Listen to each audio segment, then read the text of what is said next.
একটা নৃশংস হত্যাকাণ্ডের মধ্যে দিয়ে তার মৃত্যু হয়েছে। এটা যুব সত্য। ইউনিয়ন রাজনীতিতে যারা তার প্রতিপক্ষ ছিল সুযোগ নিয়ে তারা তোতাকে হত্যা করেছে এবং এই হত্যাকাণ্ডের অবশ্যই বিচার হবে। আমি অনুরোধ করব এই হত্যাকে কেন্দ্র করে, এই মৃত্যুকে কেন্দ্র করে যেন এলাকা কোনো উত্তেজনা তৈরি না হয়।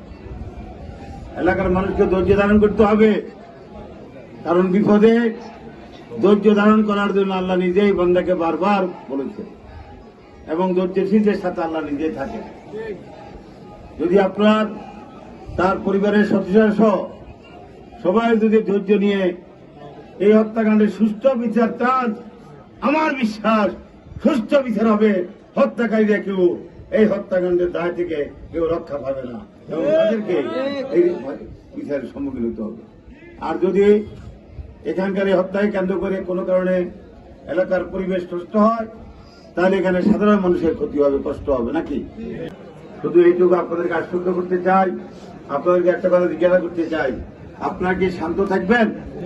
এলাকার পরিবেশ ভালো থাকবে?